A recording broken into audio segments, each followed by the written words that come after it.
Thank you, Judy, for the energy. So, welcome all to Unity South this morning. It's good to see your smiling faces. And as it is our tradition in Unity to begin all things in prayer, I invite you to join me as we set our intention for this hour that we share. Father, Mother God, we acknowledge you are always and everywhere present. There is nowhere that we can be that you are not. We celebrate your presence in our worship services, but we must constantly remind ourselves that we can celebrate your presence and power, your healing and prospering of our lives in every moment of every day, in every situation. You are with us. You love us. You align us in our truth. Let this be fully in our awareness this morning as we spend this time cultivating a sense of wow in our hearts, a sense of wonder, awe, and gratitude for life, for we are part of it all. And so we say, thanks be to God that it is so. Amen. And I invite you to join me in our foundational statement in unity, our statement of being. There is but one presence and one power in our life, in this church, and in the universe. God, the omnipotent good. And so it is. I see we've got some energetic clappers in the back of the room. That's good. It's a day for clapping. I welcome all friends of Unity South who've gathered here today. You bring us the blessing of your presence and add to this service. And we also remember our invisible friends, those that have joined us online through YouTube and Facebook. And they are bringing their valuable consciousness, their open minds, their generous hearts into our gathering today. So I always encourage you, use your God-given power of imagination.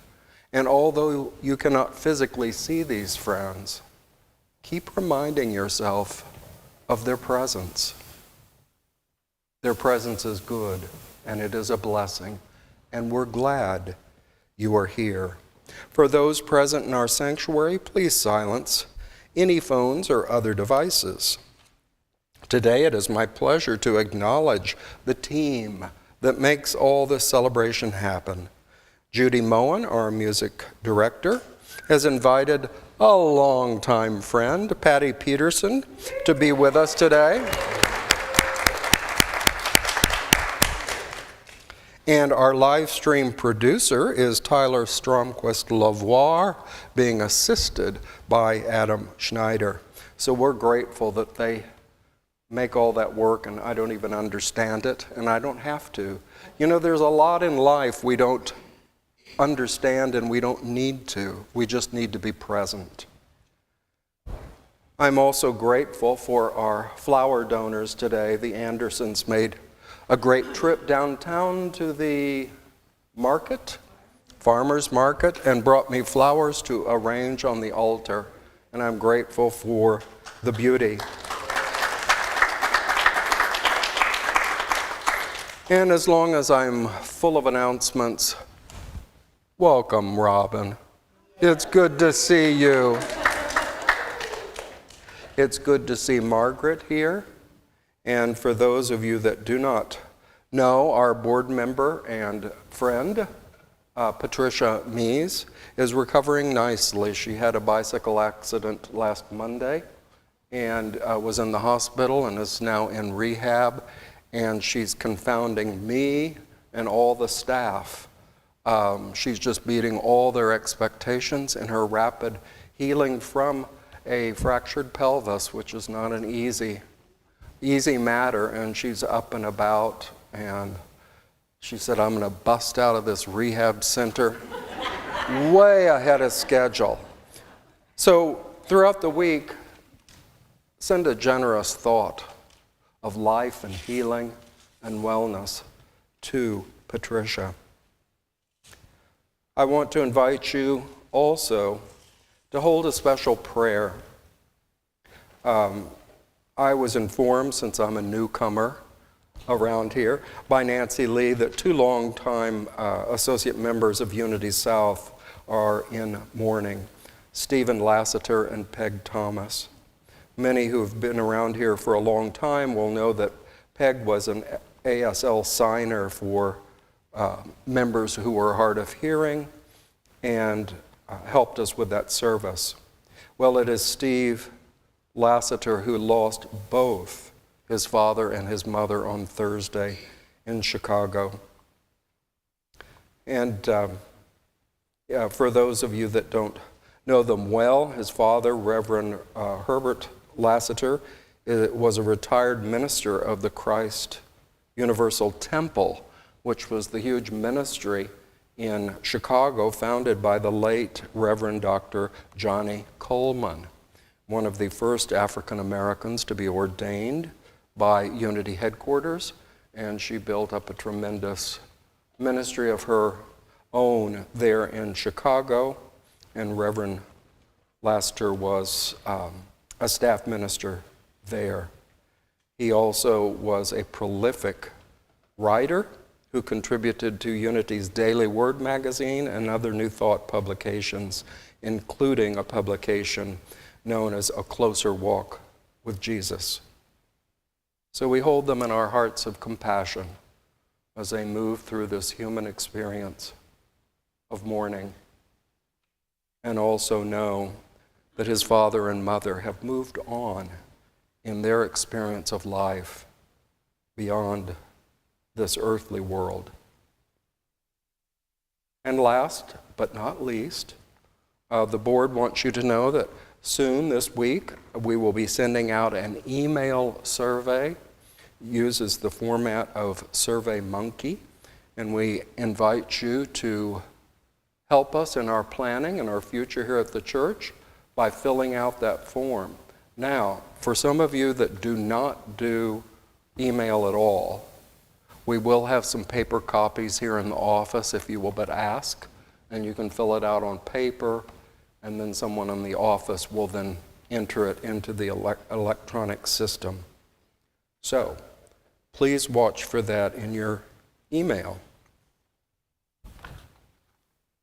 So, let us now stand and sing an old-time song. I remember it from my youth, and Carlotta's going to help. You'll find the words on the back of your bulletin as we stand and sing, If I Had a Hammer. I'd hammer in the morning.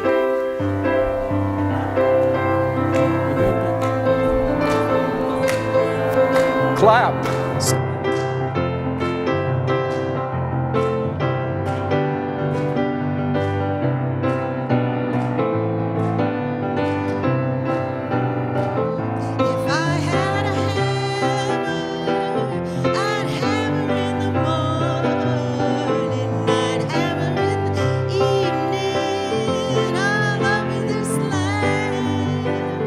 I'd hammer out danger.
my brothers and my sisters all over this land. Ooh, well, I got a hammer and not a band, and I've got a song to sing all over this land. It's the hammer of justice, it's the bell of freedom, it's a song of love between my brothers and my sisters all over this land.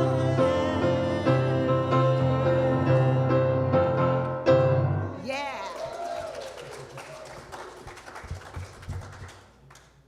Thank you, Carlotta and Judy, and Patty over there too. Getting this going, getting the energy flowing.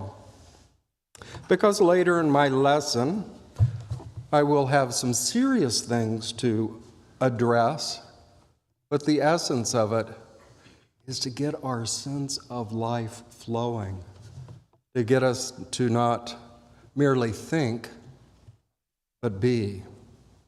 That is, to express our truth. And part of that begins with acknowledging the truth in each one of us. We behold the Christ in you is our tradition. And what does that mean? Well, it's like our prayer for protection. It takes a constant practice so that it does not become just a trite or rote repeated phrase here at Unity, but to constantly build its meaning into our hearts so that when we acknowledge another person here at Unity or out in the greater world, and we speak out or silently hold this truth, I behold the Christ in you. We are beholding the sacredness, really catching it in ourselves, in others, in strangers. And it's a real practice to use it with people that challenge us. So I invite you to look around this room. Nobody here is going to challenge you. Look around this room and silently acknowledge one another with the warmth of your gaze, and hold in your mind, I behold the Christ in you. And again, let us remember our friends online. I invite you to look to the center camera over the entrance doors. Wave at those folks. Thanks for joining us. And now let's speak this truth. We behold the Christ in you. Wherever you are, we know Christ, the perfect idea of God, indwells you. And so it is. We also remember people throughout the world and their faith traditions. Many of them are very different from our tradition, but we can remind ourselves they're all expressions of humanity, trying to grasp the greatness and goodness of life. And through history and throughout the world, there are a great diversity of ways of doing that. But they're all blessed because they're all turning Godward in thought and in feeling. So now, to lead us forward in a time of community prayer, where we willingly come together, hold a collective thought from Unity, and make that a powerful blessing for this church, our community, and our world, I invite prayer chaplain and board member Nancy E. Lee to the platform.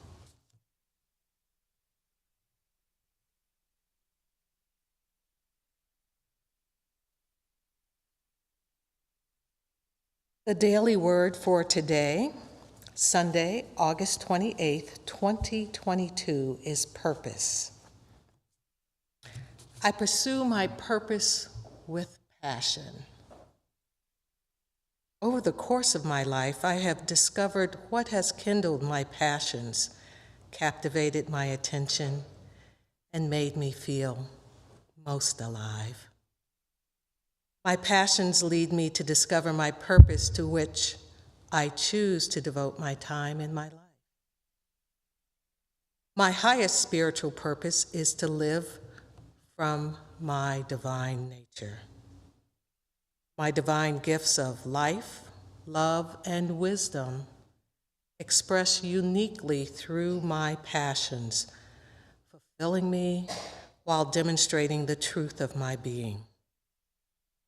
I listen to the still, small voice of spirit within to discern the best way to fulfill my purpose. I heed its call to learn, discover, and grow. It is never too early or too late to embark upon the journey of a lifetime. I am ready, willing, and more than able. And from John, the 18th chapter and 37th verse, "For this I was born, and for this I came into the world, to testify to the truth." Let us take a moment. Purpose.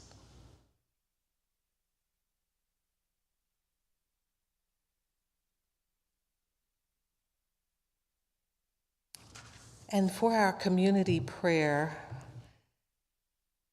let's just release everything. Thoughts that you may have brought in that are not serving you. Yourself.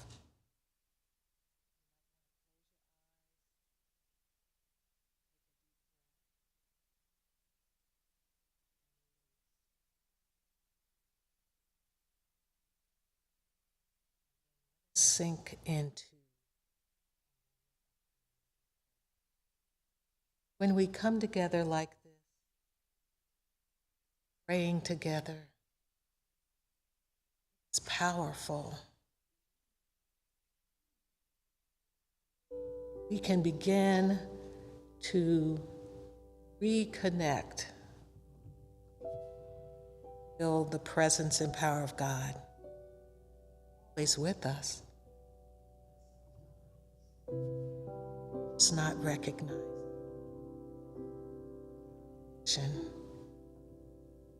This is our moment to do that. Silent unity affirmation for today. In a spirit of peace, I seek to understand and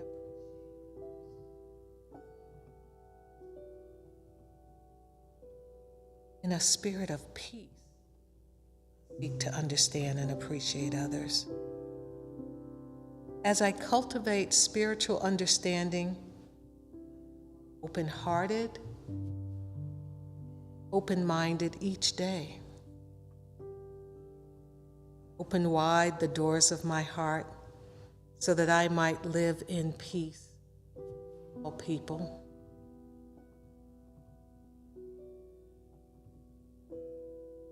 I strive to spread this loving kindness and peace throughout my day to all I meet and in all I do. Sometimes peace seems far from my daily life, but it need not be so.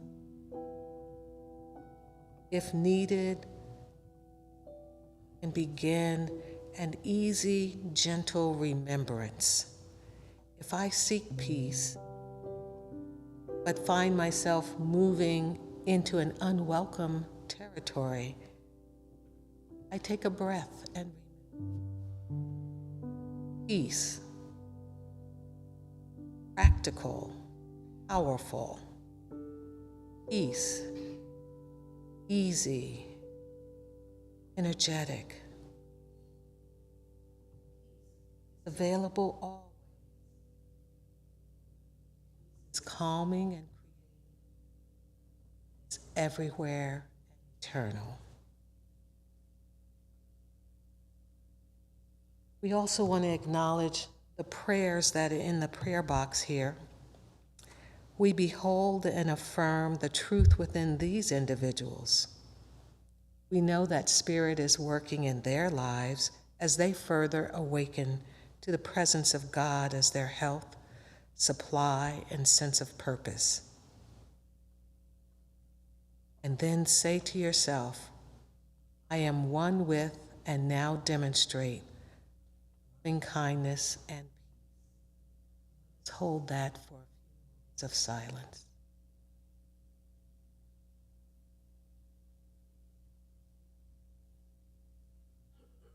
Let us now sing the Lord's Prayer and feel the truth that is expressed in this model of prayer taught by Jesus Christ.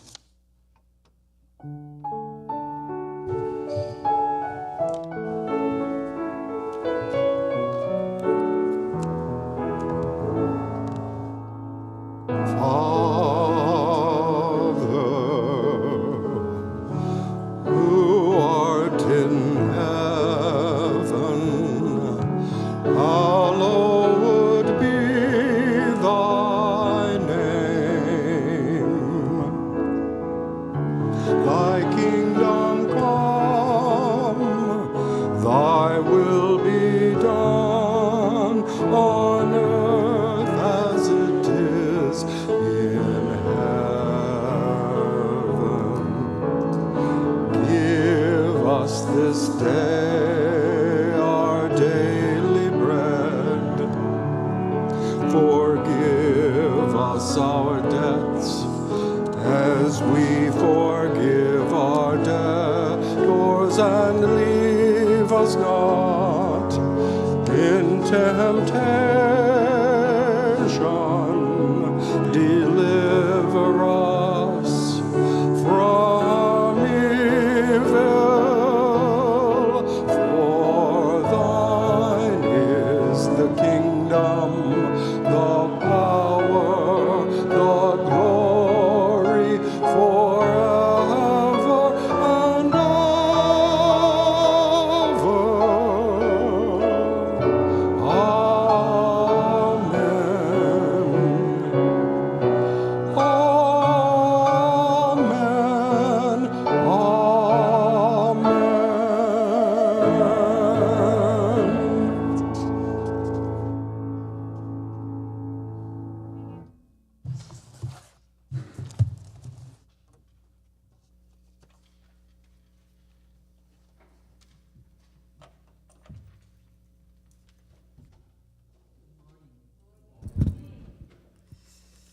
I love the message in the songs that Judy picked this morning. So I expect you to sing with me and sing with me and sing with me, okay?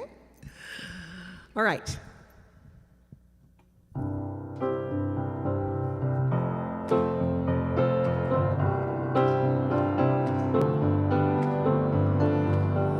Nobody can tell you there's only one song worth singing. They may try and sell you 'cause it hangs them up to see someone like you. But you gotta make your own kind of music. Sing your own special song. Make your own kind of music, even if nobody else sings along. And you're going nowhere, the loneliest kind of lonely. It may be rough going, just do your things. It's the hardest thing to do, 'cause you've got to make your own kind of music. Sing your own special song. Make your own kind of music, even if nobody else sings along.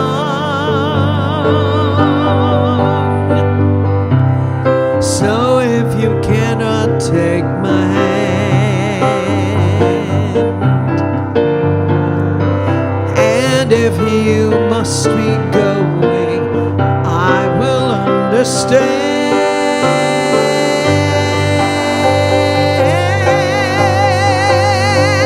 You got to make your own kind of music. Sing your own special song.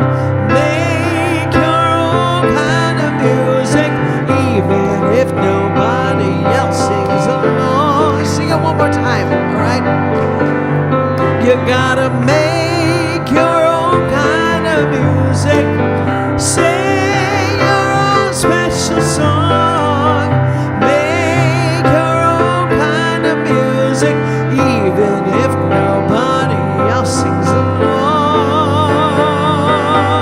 Sings along.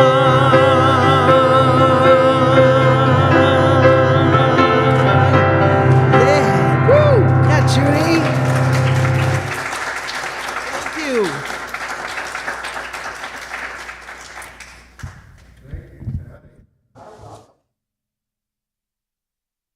You got them warmed up, ready to go, ready to get into this truth lesson. This is our third and final Sunday to explore this sequence of ideas: immersion, conviction, revelation. Charles Fillmore said such ideas and movements of mind can take us from difficulty to great insight, to great demonstration, to great healing and blessing. And it's really quite a simple idea and a simple process, so I'm going to see if I can find a way to complicate it. Well, let's begin with these three simple words. 2 weeks ago, we looked at immersion. To immerse yourself in life, that is to fill your consciousness deeply and powerfully with the idea that you are part of universal life. If we use what Myrtle Fillmore called the inherent logic of our mind, we will realize, how can it not be so that I'm part of God's creative life? All that God brought into being, and I am a part of that. Last week we looked at the word conviction. If I am a part of this all, but I have my unique song to sing, what is my gift to the world? What am I convinced that is absolutely necessary to my well-being? I suggested last week, you can all call to mind what that is. Perhaps it is the care of your family, your partner, your career, what you give to your greater community, what you give through your church. It can be lots of things. But Charles Fillmore said if we get to the real essence, we'll find what is our greatest gift, what is our conviction, is to be true to ourselves, and by that I mean true to who God created us to be. If you wanted to get the late, great Unity minister of New York City, Eric Butterworth, riled up, I've been told you come late to a service, and when you're called on it, you say, well, I can't help it, it's just the way I am. That would really get Eric stirred up, because he didn't like people to make a statement about a less than quality, being late, whatever it may be, and say, that's just the way I am. He'd call them on it every time and say, that's not how you were created by God, to be late, to do less than your best in your work, or to not spend quality time with your family and friends. That's not how you were created. So don't tell me that's just the way I am. Our third idea is today's topic: revelation, insight, guidance. If we first acknowledge that we are part of the allness, and then we acknowledge that we have a special place, an individuality, a special God-created life with a gift to give to the world, perhaps music, art, finance, healing arts, many things. But to be convinced of what is that special gift. And if you stand firmly in an awareness, I am part of the all and I have a unique gift to give, then you're being true to yourself in mind and heart. And from that high perspective, what the old-timers in Unity called the high watch, then you will have the insight, you will have the vision, you will receive the guidance that you need to live your very best life. So that's the purpose of this sequence. Immersing yourself in the all, finding your unique special place, and then Spirit will give whatever you need in knowledge, insight, skill, power to do your good work in the world.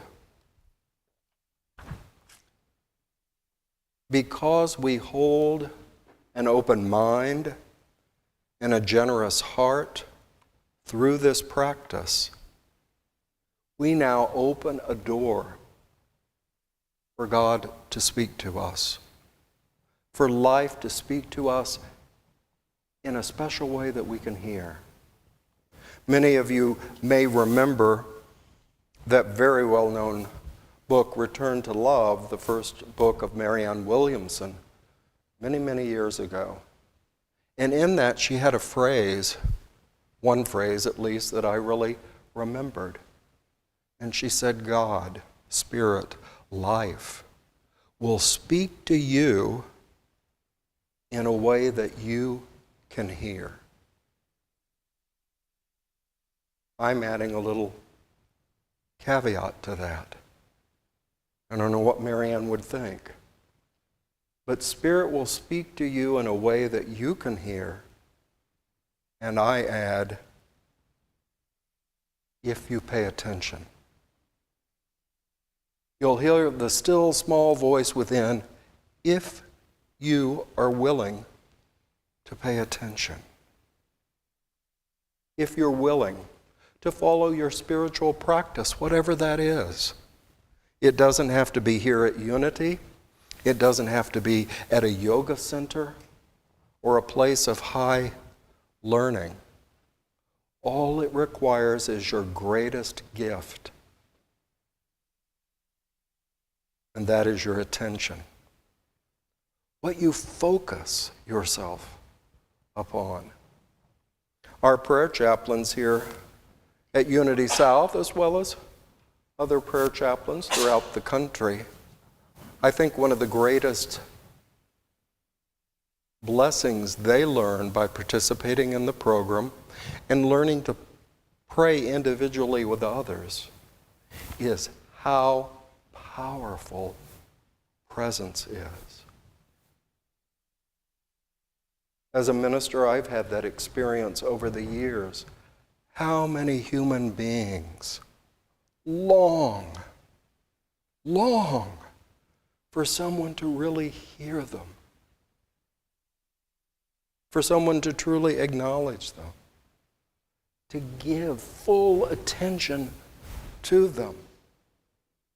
That may seem like such a simple thing, but I encourage you, track yourself for one day. Or if you're really willing to work, track yourself for a week. and just kind of make a mental note or a note on paper how often you turn off your own thoughts, set aside your own personal agenda, and really pay attention to someone. Hear the essence of their story. Prayer chaplains learn that. They learn when someone comes to them in prayer and they say, oh, I've got this really difficult job and work is becoming unbearable and blah, blah, blah.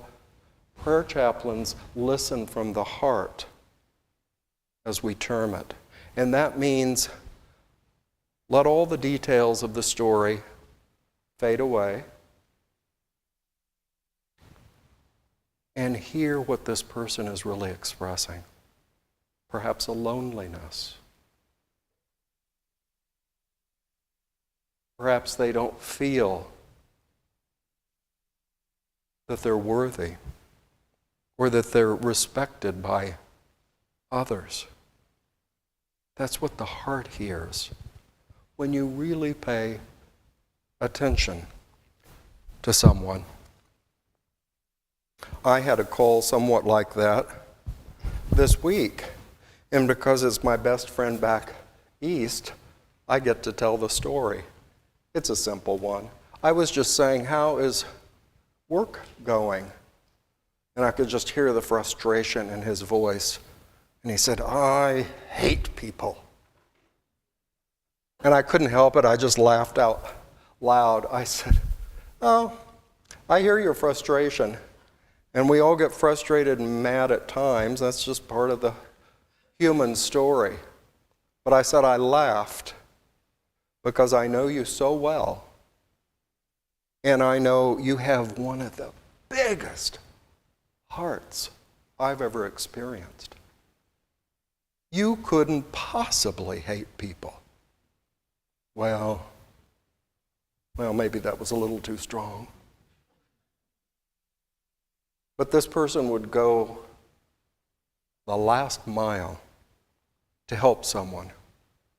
I've seen him even help strangers. And then I felt kind of embarrassed because I didn't even see the need right before us. But he did.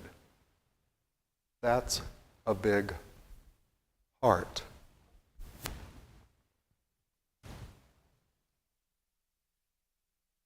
So keeping ourselves open to life, keeping ourselves open to one another, being really present to the situation and thinking, what can I give? What can I add? How can I be of help? Not in a way that is about my agenda or wanting some attention or approval for what a helpful person I am. No, laying that aside and really being present to someone. Jesus created a metaphor of the greatest love recorded in the Gospels. And I find it a little bit frustrating that so many people hear his inspired words and immediately think it refers only to his crucifixion in those days in Jerusalem. He said, no one has greater love than this, that one lays down his life for his friends. I think very broadly, he was speaking, there's no greater love before a friend than to lay down your life, your ego, your agenda, put it aside, and be fully present to them. That's great love. Love, Charles Fillmore called the power that unifies, that brings together. And in another way, I think we all know in our culture and our time, that love is so often romanticized. We're taught by good old Hallmark that all love is, the really good love, it's romantic. No, love in the spiritual sense is what brings people together, what unites people, how you give yourself to others by that great gift of attention.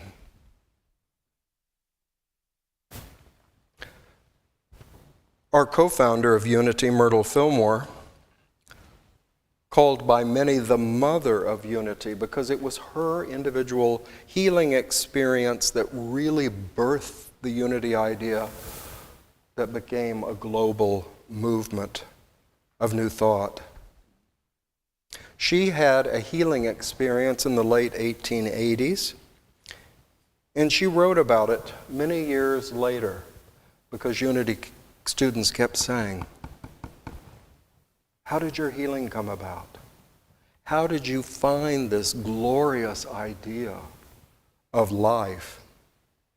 She wrote, "I must have been fully ready for that initial lesson." For she and Charles went to hear a speaker from Chicago speaking on this new thought, this new idea of our connection to life and to spirit.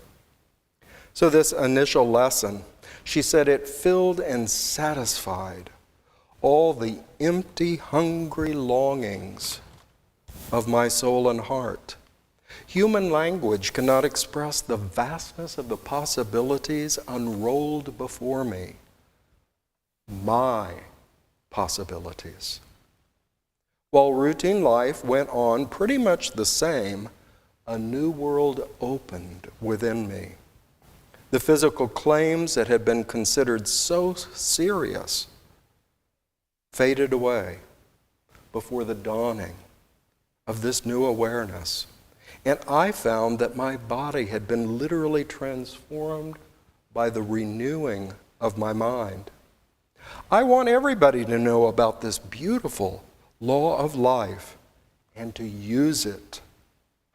It's not a new discovery, but when you use it and get the fruits of health and harmony and blessing, it will seem new to you and you will feel that it is your own discovery. In this, Myrtle was emphasizing not knowledge, but practice. Practice is our fifth unity principle. And it states, knowing and understanding the laws of life, also called truth, are not enough. A person must also live the truth that he or she knows. The Fillmore said we have to demonstrate it. We have to give expression to this high truth in the way that we live our daily life, in the way that we relate to one another, in the way we greet a stranger.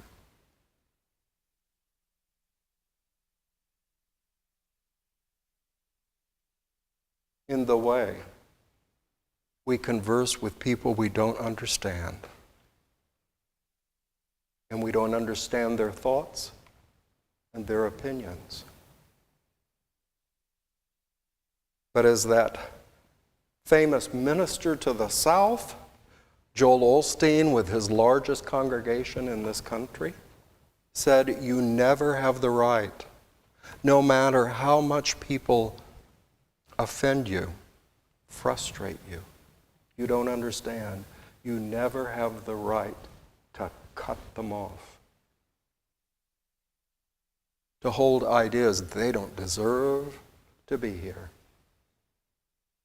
That's what the great Elie Wiesel after World War II called the whole process of creating people as others that you stay away from,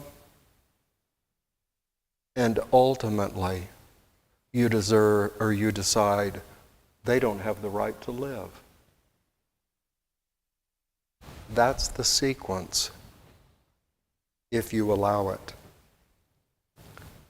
So this fifth unity principle is focusing upon practice. And that's why the Fillmores named, after a number of years, about 20 years, of thinking about these ideas they were working with, the people that were gathering around them, what they were publishing. And although they had chosen the name unity, it was not a name, it was a quality of being. It was saying the unity of the Spirit in all things. But then they chose a subtitle for the work: Practical Christianity. Practical Christianity. It's been described in many ways. It's confused many people. What did they mean by it? Well, the best of my ability as a unity historian to interpret their words today, practical Christianity meant going beyond a Christian theology, whether it was very traditional, conservative, or even New Thought, unity, divine science, religious science, homes of truth. Many organizations came under that banner of New Thought. But the idea is, what does this practical Christianity mean? It means going beyond the rituals, the services, the worship, the theologies, the classes, the teachings, and practicing the example of Christ in your daily living. That means showing up, really attending, listening, giving your attention to others, treating a stranger, someone you don't know, as you would treat a friend or a family member. It's what you do not only in this building, but what you do when you walk out those doors, when you go to London Barley's, Mall of America. You can think, the State Fair. How are you going to be practicing Christianity? Well, we know some people that means proselytizing and running up and handing out literature, and that may be fine for some, but that's not what the Fillmores really meant. They meant taking the teachings and principles. Blessed are the merciful. You know many of them. And really demonstrating them in your life. That doesn't mean that you give up your career, abandon your family and friends, so you can just practice Christianity. No, it means you take these principles of spiritual truth into every moment of your day and life. And if that sounds like a burden, think again. It takes just as much of your energy and focus to tell someone off, to give them a hard time, to dishonor them in some way, to frustrate them, as it does to put your attention and energy into praising them, blessing them, offering a helping hand to them. You're creative. You choose how you treat those near to you, those so-called strangers, and all that you do.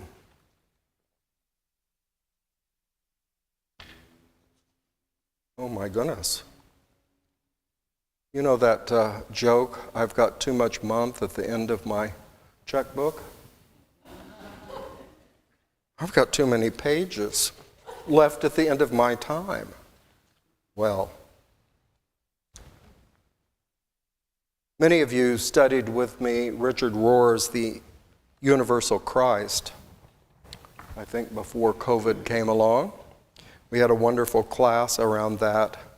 And in that book, he concludes with the 4 perspectives or worldviews that he thinks pretty much covers all of humanity. And I will not take the time to outline them all, but the one he found most powerful is what he calls the incarnational worldview, in which the material world and spirit have never been separated. Emphasis is placed on awakening, paying attention, not on religious traditions and rituals. In a way, not what you do as a Christian, but how you be, how you are, how you show up. I'll wrap it up with an example that I've used many times, and that's because it means a lot to me. I find it helpful. I wish the Rollifsons were here because they can recite it just as well as I can. And that's the teaching of Reverend Tom Thorpe of Unity. He once told me, I don't really know where I got this, where it came from. It just happened. And it was kind of his 3-step sequential ideas for living. And it is, show up, pay attention, respond in love. Show up. Show up as your true self, as the best you can be. Pay attention to what's going on, especially pay attention to others. Give them your time. And then third, respond in love. Richard Rohr had a wonderful way of explaining this, which I don't have time to do. But he said responding in love means setting aside your own ego, your own personal agendas, the way you think it should be, and in a selfless way, being present to another. You're not there to counsel them. You're not there to tell them what to do. You're there to be present to them. And I know from experience, I'm getting older, you know. I'm collecting lots of experience. I can tell you, many people in our world are longing for someone to simply see them, honor them, hear them. Like one great stand-up comic said, "You've got time. You've got time. You can give your presence to another. It will make a difference." So let's take a moment to turn within and just plant these seeds. Myrtle Fillmore reminded us to plant a thought seed in the soil of our mind and not expect it to bloom into a great theory of the universe, the meaning of life, but simply plant a seed. And Spirit will work unseen and in the silence within your mind and heart to bring that seed to germination and fruition. So I invite you to close your eyes. We're going to take 3 simple statements, blessed on this sequence of ideas, and not struggle with them, but simply plant them in our consciousness.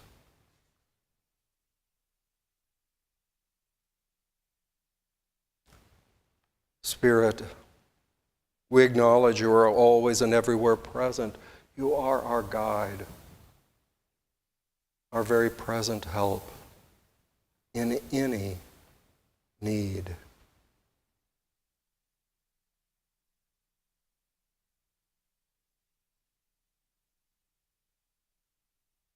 We first acknowledge the great, limitless, powerful, eternal life, the aliveness in which we exist. We can say, I exist in the very heart, the very center of God, of the creative spirit, of universal life. I plant that in my awareness now.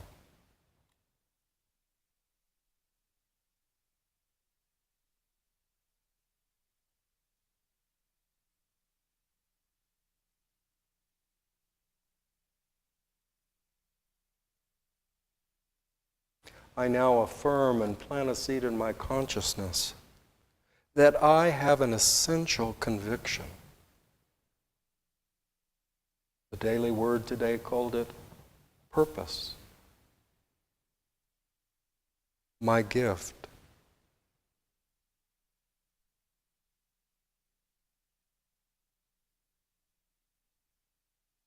This is my spiritual practice to cultivate this gift, to bring it to fruition, to share it with others and with my world,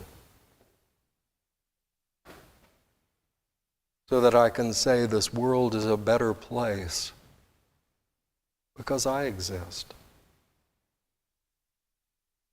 because all of God's children exist and have the right to express their gift.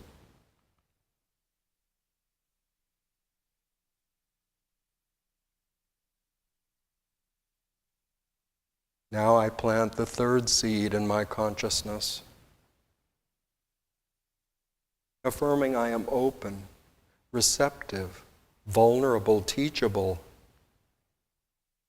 In other words, I am available to life's instruction,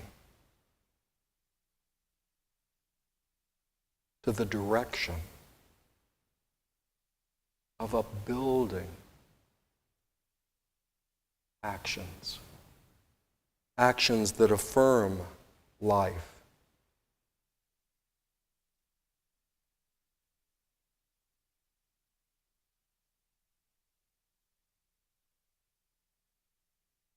I am immersed in life. I am convinced of the gift of life. Life is revealing its truth before me now. Wow. World of wonder in which we live. Thanks be to God that it is so. And we say, Amen.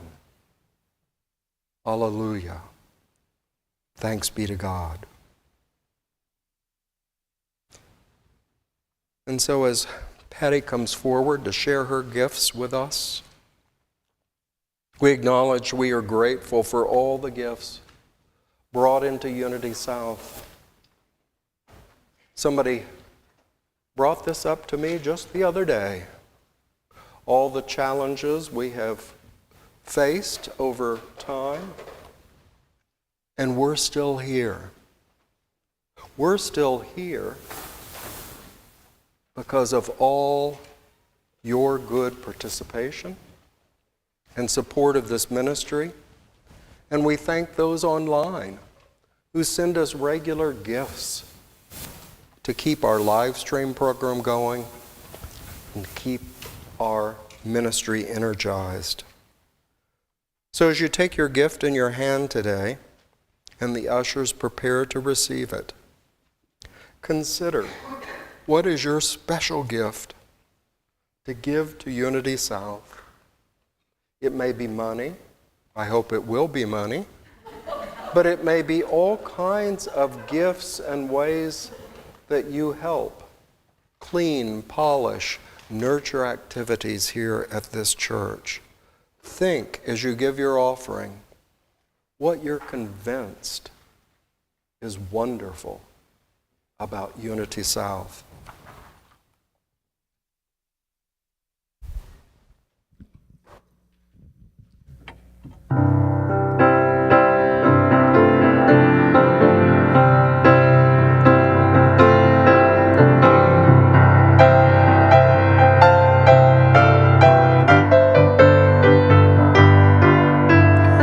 I could just sit around making music all day long. As long as I'm making music, gonna do nobody no wrong. And who knows, maybe I will come up with a song to make people wanna stop the fussing and fighting long enough to get along. And I believe in music. Whoa, I believe in love. Music is love, and love is music, if you know what I mean. People who believe in music are the happiest I've ever seen. So clap your hands and stomp your feet and shake those tambourines. Lift your voices to the sky. Oh, tell me what you see. 'Cause I believe in music. I know at home they're singing too, right? I believe in love. Sing that again, would you? Oh, I believe in music. I believe in love. Let's go up, Judy. Well, music is a universal language, and love is a key to peace, hope, and understanding, and living in harmony. So take your brother by the hand and sing along with me and find out what it truly means to be young and rich and free. 'Cause I said I believe in music, yeah. I believe in love, oh yeah. Sing it again. I believe in music. All right. Believe in love. You sing great. One more time. Said I believe in music. I do now. I believe in love. Oh yeah. Thank you for singing, Judy.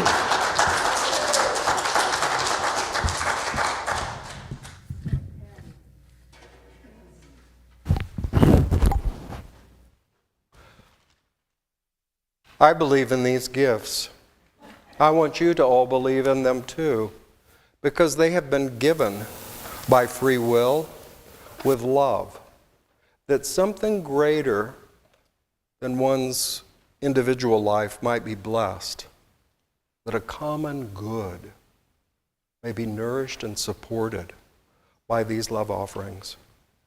And so we affirm divine love flowing through us blesses and multiplies all the good that we are and have, all the good that we give and receive, and we are grateful.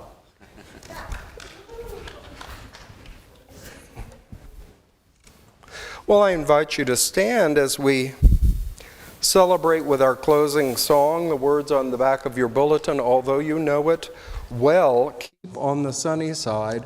And before we sing, I just want to remind you that I saw Gerald and Francine Evans scurrying out downstairs, and I know they have all kinds of goodies for us to share. So please come downstairs, give your time and attention to one another as you celebrate one another, and also sharing some good food of all kinds. So, let us now sing Carlotta.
Now seal our time together with our prayer for protection. Together, the light of God surrounds us. The love of God enfolds us. The power of God protects us. The presence of God watches over us. Wherever we are, God is, and all is well in truth. Thank you. Enjoy your afternoon. The rain has stopped.